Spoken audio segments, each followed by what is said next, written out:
Página de abertura. Do livro Pão Nosso, psicografado por Francisco Cândido Xavier pelo Espírito Emmanuel. Número da mensagem 162. Título: Manifestações espirituais. Mas a manifestação do Espírito é dada a cada um para o que for útil. Paulo, primeira Epístola aos Coríntios, 12, 7. Com a revivescência do cristianismo puro, nos agrupamentos do Espiritismo com Jesus, verifica-se idêntica preocupação às que torturavam os aprendizes dos tempos apostólicos, no que se refere à mediunidade.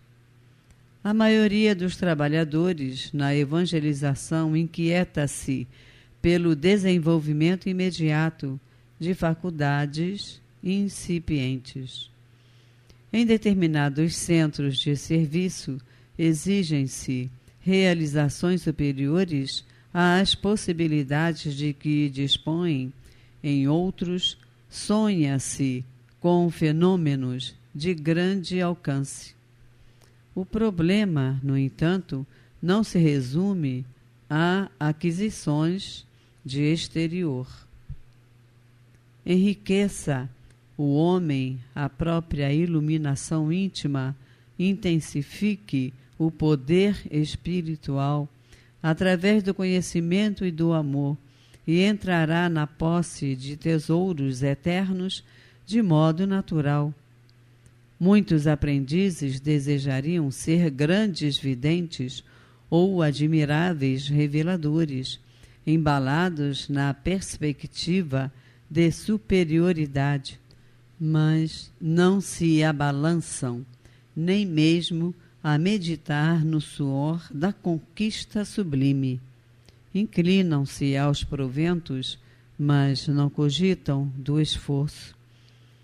Nesse sentido, é interessante recordar que Simão Pedro, cujo espírito se sentia tão bem com o Mestre glorioso no Tabor, não suportou as angústias do amigo flagelado no Calvário. É justo que os discípulos pretendam o engrandecimento espiritual. Todavia, quem possua a faculdade humilde, não a despreze, porque o irmão mais próximo seja detentor de qualidades mais expressivas. Trabalhe cada um com o material que lhe foi confiado, convicto de que o Supremo Senhor não atende no problema de manifestações espirituais conforme o capricho humano, mas sim de acordo com a utilidade geral. Emmanuel. E agora, a palestra.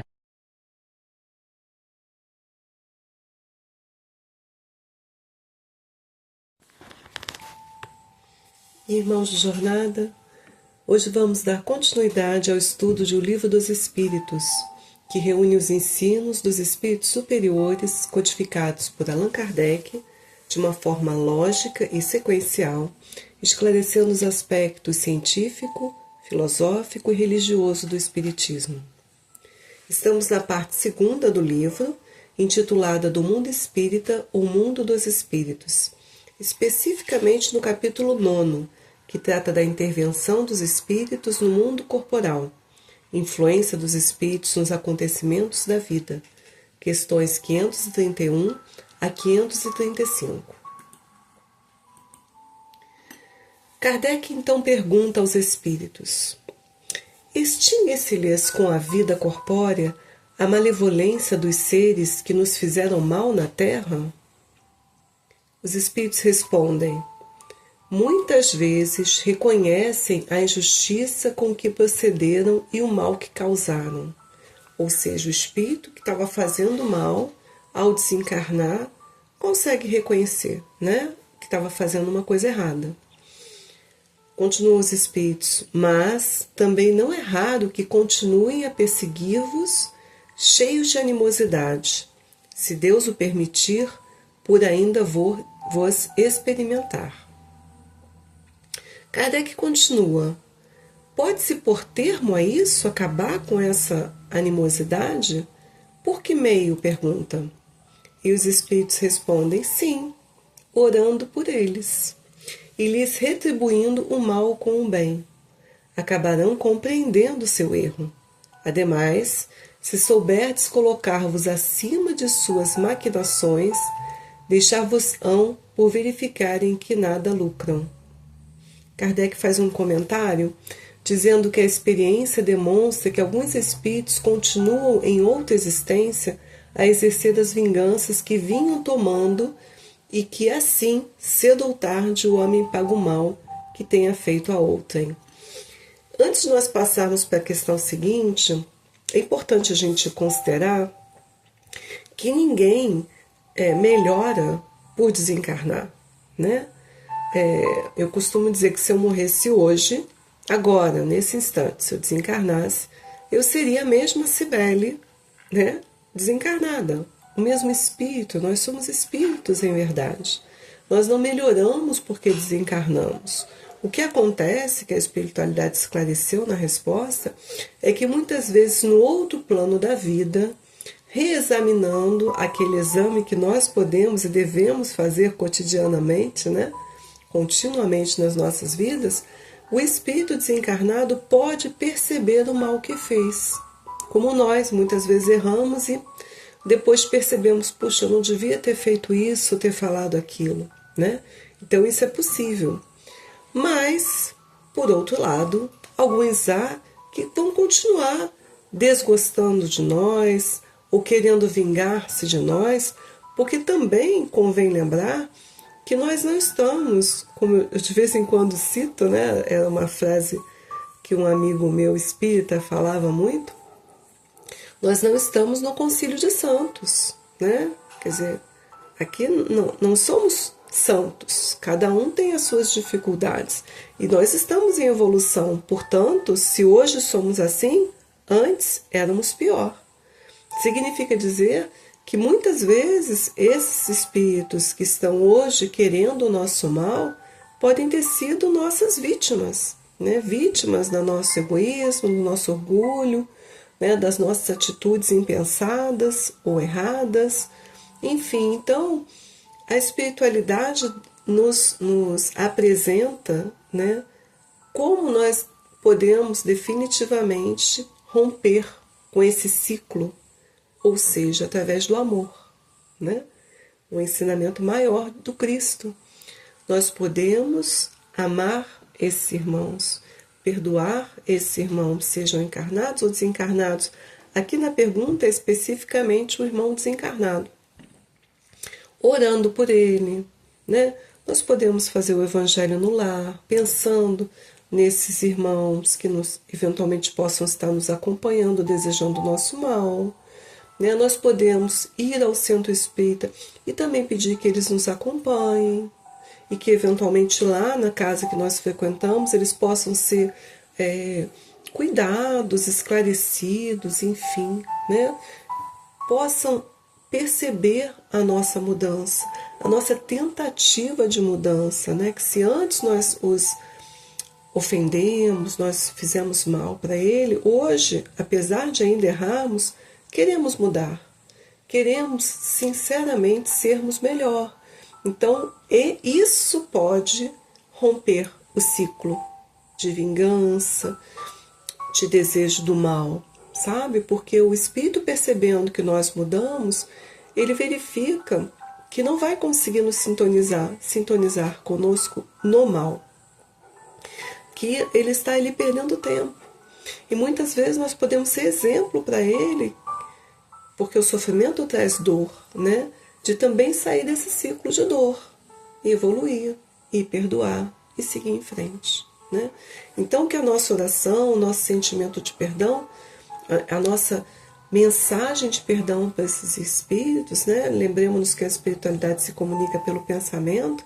Então, quando nós pensarmos, né, nesses espíritos que nos acompanham e que muitas vezes não querem o nosso bem, nós possamos nos desculpar com humildade pelo mal que possamos ter feito a eles, que nós possamos pedir a Deus que ilumine o caminho desses irmãos, né, que eles possam seguir a jornada de crescimento, de evolução, né, enfim, para o próprio bem dele, né.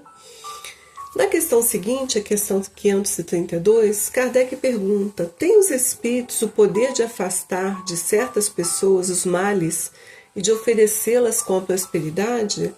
Lembremos que nós estamos tratando exatamente da influência dos espíritos na nossa vida, né? Então Kardec pretende saber se os espíritos podem nos evitar males nas nossas vidas, né? Ou nos favorecer com prosperidade, né? Quer dizer, aquela situação, eu vou ter uma grata surpresa, né? Eu vou ter um ganho, né? Repentino de alguma sorte que vai mudar a minha vida, por hipótese. Os espíritos respondem que de todo não, né? Os espíritos não podem mudar a nossa vida completamente. Inclusive porque há males que estão nos decretos da providência, ou seja, que estão já na nossa programação reencarnatória, né? Que nós precisamos passar por aquilo, por conta da lei de causa e efeito, enfim, por conta da nossa evolução. Então, está lá, a gente precisa, ninguém encarna na Terra, né? Planeta ainda de provas e expiações, sem passar por sofrimento, por dor, né? Existe a prova e existe a expiação. Então, algumas coisas nós necessariamente precisaríamos passar. Nós podemos amenizar, eles esclarecem, os espíritos podem também amenizar-vos. Porém, as dores, dando-vos o quê? Paciência e resignação. Observem que interessante, não é eximindo-nos, livrando-nos totalmente das dores, não, mas nos ajudando, fortalecendo a nossa paciência, a nossa resignação, né? Eu diria ainda a fé, né, em Deus, que tudo passa, que tudo, como Chico Xavier, né, ensinava também, tudo passa. Né? Pior que seja o momento, ele vai passar. Né? E aí a gente aproveita que estamos em setembro, né, setembro amarelo, para exortar nossos irmãos, né, que estejam passando por momentos muito difíceis das suas vidas, que vai passar, né, vai passar, confie em Deus, tudo passa. Deus quer a nossa felicidade, nós estamos fadados a ela, né, seremos todos felizes, seremos todos perfeitos, né, perfeição relativa que nos cabe, todos chegaremos à felicidade. Enfim, mas precisamos fazer a nossa parte e ter também fé e resignação, confiar que a saída vai aparecer, né? E que a vida é uma dádiva de Deus. Por pior que esteja, por mais difícil que esteja, tudo em algum momento vai clarear, né? Então olhe para o irmão, vamos também buscar observar os nossos irmãos, né, em dificuldade, familiares, amigos no trabalho, que muitas vezes estão sofrendo calados, né? Então, o Setembro Amarelo nos exorta a ter esse olhar, né, mais cuidadoso com o nosso irmão, seja de sangue ou não, né? Irmãos de jornada, irmãos aqui encarnados. Mas a espiritualidade continua respondendo, dizendo assim: ficai igualmente sabendo que de vós depende muitas vezes poupar-vos aos males, ou quando menos, atenuá-los. A inteligência Deus vos outorgou para que dela vos sirvais, e é principalmente por meio da vossa inteligência que os espíritos vos auxiliam, sugerindo-vos ideias propícias ao vosso bem. Mas não assistem senão os que sabem assistir-se a si mesmos. Este é o sentido dessas palavras: buscai e achareis, batei e vos abrirá. E eu lembro de uma outra, né, que ajuda-te que o céu te ajudará, né? A gente precisa fazer a nossa parte. Sabei ainda, continuam os espíritos, que nem sempre é o mal o que vos parece sê-lo. Frequentemente, do que considerais um mal, sairá um bem muito maior. Quase nunca compreendeis isso, porque só atentais no momento presente ou na vossa própria pessoa. Então, assim, observemos que a vida eterna, que é a vida real, é muito maior do que a nossa vida aqui, encarnados, né? Uma pessoa longeva que chega aos 80 anos, 90, 100, diante da eternidade, o que é 100 anos, né? Então, assim, a gente precisa ter essa convicção, essa certeza, sabe? Quando a gente consegue olhar a vida sob um ponto de vista espiritual, é como se a gente estivesse no alto de uma montanha e conseguisse ver ruas, carros, casas muito pequenos. Por quê? Porque a gente está tendo uma visão mais ampla, sabe? Então, quando a gente consegue enxergar a nossa vida como ela realmente é, ou seja, uma vida eterna, né? No sentido de que a gente a gente encarna e desencarna, encarna de novo para aprender nesse ciclo, né? De aprendizado, mas que a nossa vida não tem fim.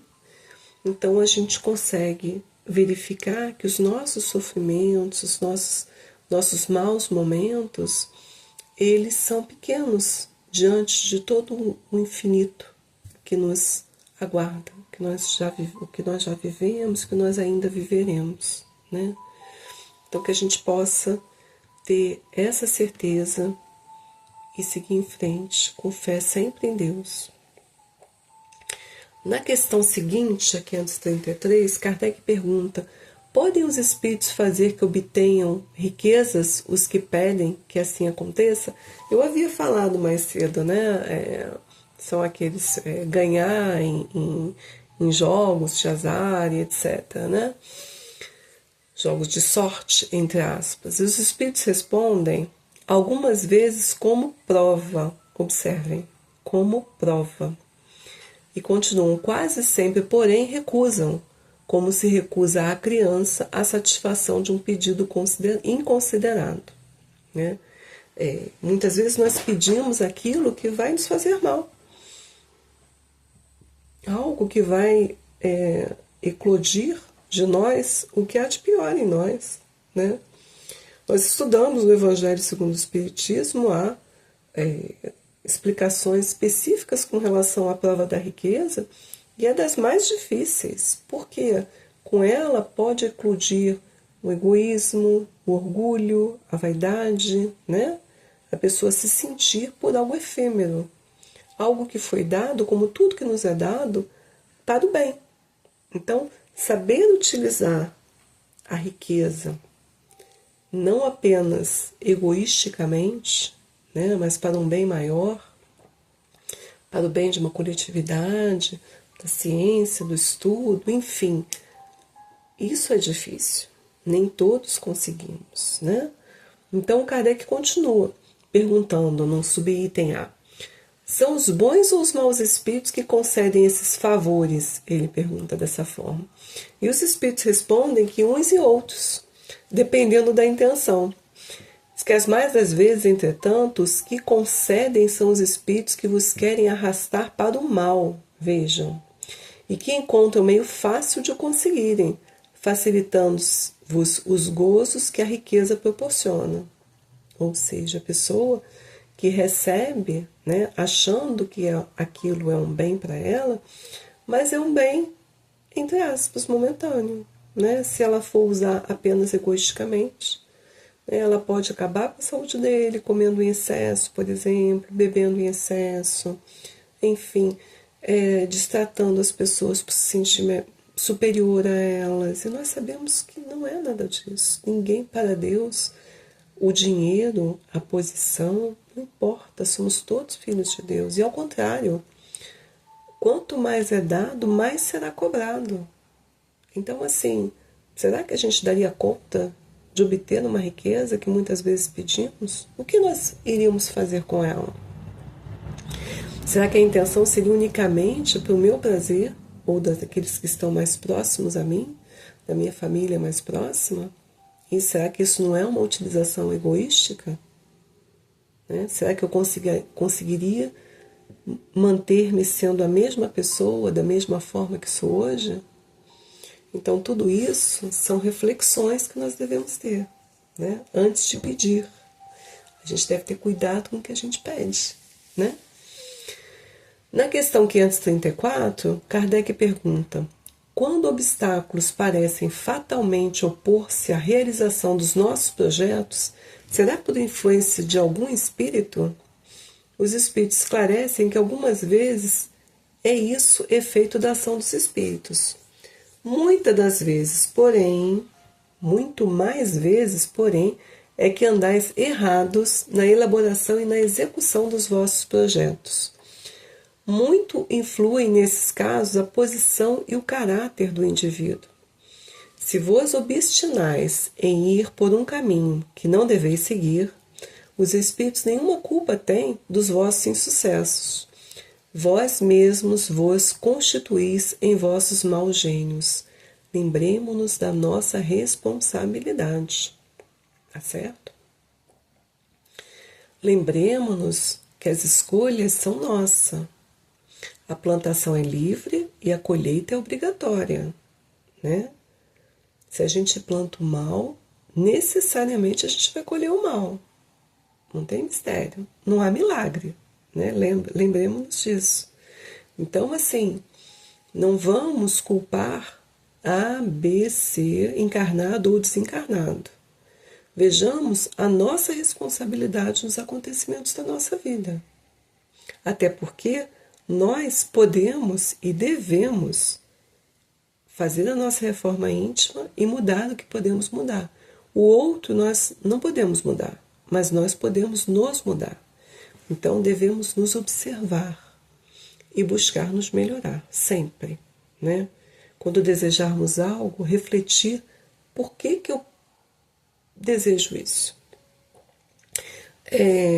É interessante que os economistas, né, eu recordei, eles nos dão essa dica para que nós não sejamos consumistas sem raciocínio, né, digamos assim, compulsivos, melhor dizendo. Sabe? Então, no sentido de que você vai comprar uma coisa, você pergunta: eu preciso disso? Isso vai ser útil para mim? Eu consigo ficar sem isso? Enfim, então, também para a espiritualidade, quando nós vamos pedir alguma coisa, é importante nós refletirmos se nós realmente precisamos, o que nós tensionamos fazer com aquilo, né? Eu quero ter uma promoção no meu trabalho, né? Então, por que eu quero isso? Eu mereço essa promoção? Como é que eu vou me comportar com os meus subordinados? Será que eu vou agir bem com eles? Enfim, então, em tudo na vida, Deus nos deu inteligência para a gente utilizar, né? Então, pensemos o que eu pretendo fazer com a graça que eu pretendo receber, tá certo? E a última pergunta de hoje, né, do nosso estudo de hoje, aqui antes 35, Kardec pergunta: quando algo de venturoso nos sucede, é ao nosso espírito protetor que devemos agradecer? E aí, a espiritualidade responde que nós devemos agradecer primeiramente a Deus, sem cuja permissão nada se faz. Depois, aos bons espíritos que foram os agentes da sua vontade. Olha que bonito, né? Será que a gente está agradecendo a Deus tudo que nos acontece? Pensemos. Kardec pergunta, ainda nessa questão, no subitem A, que sucederia se nos esquecêssemos de agradecer? Eu recebi a graça, mas não agradeci. Os espíritos respondem: o que sucede aos ingratos. Kardec insiste, subitem B. No entanto, pessoas há que não pedem, nem agradecem, e às quais tudo sai bem. A espiritualidade então diz: que assim é, de fato, mas importa ver o fim, ou seja, o que nós assistimos aqui enquanto encarnados, numa única encarnação, não significa que é o fim. Não significa que acabou, né? Não, muito ao contrário. Então, continuam eles, pagarão bem caro essa felicidade de que não são merecedores. Pois quanto mais houverem recebido, tanto maiores contas terão de prestar. Lembra que nós já até falamos nisso antes? Pois é. E a gente pensa assim, mas eu vou agradecer o que? Eu não recebi nada assim de especial. Será? Nós devemos agradecer a tudo. Nós acabamos sendo muito ingratos na nossa vida mesmo, sabe? Tem uma oração que diz, eu não vou recitá-la toda, porque talvez eu nem a lembre, mas ela falava assim, agradecer a Deus pelos braços perfeitos, quando há tantos mutilados, né? Pelos olhos que enxergam, quanto há tantos sem luz, e assim agradecendo a cada bem, né? Cada funcionalidade que nós temos no nosso corpo e que muitas vezes nós nem damos valor, né? O fato de nós podemos respirar sem um aparelho, podemos ouvir, podemos sentir cheiro, podemos enxergar, né? Podemos andar, podemos ter tato. A natureza, né? Admirar a natureza, toda a beleza delas, flores, pássaros, cada ser vivo, né? O mar, o sol, a chuva, né? Que limpa o ar, que dá ensejo da vida, né? As plantas, enfim. E Francisco de Assis também, então espiritual da nossa casa, né? Que agradecia tudo, inclusive a dor. Francisco de Assis agradecia, né? Ele agradecia e ele se dirigia a como se fossem irmãos. Irmão Sol, Irmã Luz, a Irmã Água, né? Irmã Dor, Irmã Morte, quando ele sentiu que ia morrer. Então, assim, que a gente possa exercitar, a exemplo de Francisco, a exemplo de Jesus, o agradecimento, né? Essa proximidade com Deus, o agradecer por tudo e por tanto sempre, tanto que recebemos, né? E tão pouco que precisamos, né? O que a gente precisa para viver, para exercitar a vida da melhor forma, para fazer o bem, para amar, né? Precisamos de pouco, na realidade. Então, que nós possamos, irmãos, agora que chegamos ao fim do estudo de hoje, refletir sobre a nossa responsabilidade quanto às escolhas que fazemos, inclusive no que tange ao que pedimos, né? E a sintonia que nós temos com a espiritualidade, né? Quanto mais nós elevamos a nossa sintonia, nós mais atrairemos irmãos também que desejam fazer o bem, que desejam o nosso bem. Que nós possamos nos dedicar cada vez mais a buscar a nossa reforma íntima, analisando nossos pensamentos, ações e omissões, exercitando a humildade no reconhecimento das nossas ainda inúmeras limitações e erros, que busquemos estudar, porque nos ajuda a refletir, né? Nos ajuda a entender, e dessa forma nos ajuda a passar muitas vezes por problemas. Por isso, daí o Consolador prometido, né? O Espiritismo, que nos explica, nos esclarece tanta coisa, tantas diferenças que nós vemos, né? Que sem o entendimento da reencarnação, sem entendimento do mau uso do livre-arbítrio, fica tão difícil, né? Então, que nós possamos, de fato, buscar ouvir os melhores conselhos de encarnados e desencarnados, buscar as boas notícias, falar boas coisas, ouvir boas coisas, músicas, etc. Possamos ter atitudes cristãs, né, de amor, de solidariedade, de oração, sem julgamento, sem divulgar coisas ruins, sem buscar notícias ruins, que não vai nos agregar, né? Se a gente puder fazer algo, maravilhoso que possamos fazer. Mas se nós não formos, se nós não pudermos ou não desejarmos fazer nada, nós não divulguemos notícias ruins, ainda que sejam verdades, mas que vão denegrir a imagem do irmão, sabe? Para quê? Se a gente for ajudar, que a gente vai diretamente ao irmão na busca dessa ajuda, em silêncio. Que nós sempre confiemos, sobretudo, no Pai Todo-Poderoso, que jamais nos abandona, nos fortalece nas provas e expiações da vida, auxiliando-nos das mais diversas formas, através de encarnados e desencarnados, a cumprir o que nos cabe. Que nós possamos sempre ser gratos por tudo e por tanto que nos é concedido. Assim encerramos o estudo de hoje, gratos pela oportunidade de aprendizado e reflexão. Desejamos a todos uma excelente semana. Graças a Deus.